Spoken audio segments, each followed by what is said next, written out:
Hey everyone, thanks for checking out my video. I'm going to quickly show you how to combine two different boards together. In this example, I'm going to move these lists. I'm going to click the ellipse or these three dots and select merge. I'm going to be prompted to pick a board. This has to be an existing board already. You can't create a new one, which whatever, that's fine. For my example, I'm going to move this to my shit is somewhat together because that is the truth. And then I'm going to click on the bottom of this pop-up, move pins and delete board.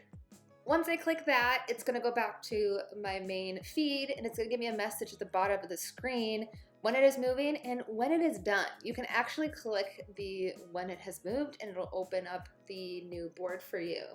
I'm just going to go ahead and look at this.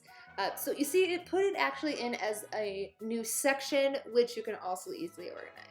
So if this was helpful for you, please like, subscribe, and let me know if you'd like to learn anything else. Bye.